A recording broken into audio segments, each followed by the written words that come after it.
Fisheries and Aquaculture at JCU is committed to sustainable development of fisheries and aquaculture resources globally. We are interested in understanding more about and solving problems facing our aquatic resources. So things like climate change, pollution, habitat destruction, disease, and trying to do all that we can to provide research and development solutions for these problems globally.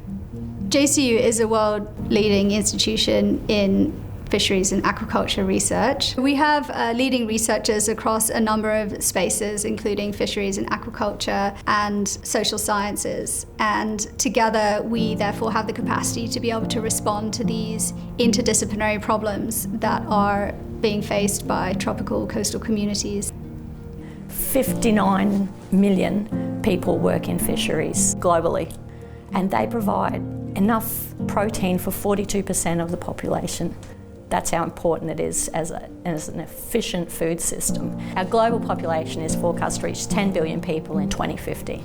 To feed that many people, we need to improve our food production by 60%. We need to do that without increasing our global footprint of where we grow the food, because we need forests to stop global warming.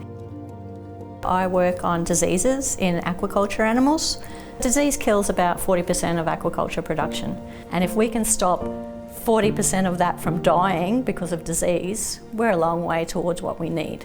We've got such a lot of world-leading experts here that have got a great understanding of the issues, a great connection to the industry. We've got really cutting-edge geneticists. I head up the nutrition group. We've got experts in fish health. We're not just doing research for the sake of research, but there's a real applied and implementation aspect to the research that we do.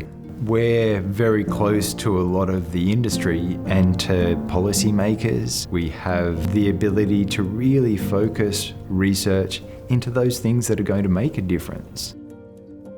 We have the largest undercover marine and aquatic research facility, so this enables complicated feeding trials for aquaculture industries, and that really allows us to finely manipulate different conditions for our experimental trials. We also have state-of-the-art laboratories for genetic research, great high-performance computing resources to enable us to analyse very large genetic data sets.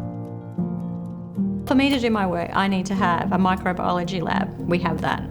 We need to have an international standard for testing. I have that. And we need to have our aquarium facilities. Some of our tanks are 20-tonne tanks. We can have really big broodstock size fish for doing any analysis in broodstock, or we can have tiny little fingerlings. We are the only university that has the facilities to do this. We know that over the past a few decades, the marine aquariums have become very popular. Not many people know that unlike freshwater aquarium, the animal for marine aquariums are actually more than 90% is collected from the wild. What we try to do is to breed them under captive conditions so we can supply the aquarium industry. This is quite difficult. We have worked on this for more than a decade. Our research on marine ornamental captive breeding is world leading. I combine ecology and economics, big data analytics, and computation to be able to find solutions to fisheries and conservation challenges. We are at the heart of the Pacific. All the technology that we're building here would be readily applicable where all the biggest challenges are really experienced by tropical nations. JCU is a real pioneer in interdisciplinary research across the marine social interface. We can learn everything we need to learn about the biology and the ecology of fisheries and the technical aspects of aquaculture, but if we don't understand how that impacts on people and how people's behaviour will carry those results forward to translate into environmental and social outcomes, then we can't actually achieve those outcomes, because ultimately it's about people. Geographically, we are really well positioned to work with tropical communities, particularly those in the Pacific and Southeast Asia. As a university, as an institution, we've developed really strong ties with those communities and countries, and really strong partnerships. the location and our ability to work in the tropics with the Great Barrier Reef on our doorstep and an amazing variety of ecosystems means we've been able to attract really high quality academics. Our outputs mean that we're so highly regarded in the area that it also attracts great students, and that all rolls on itself.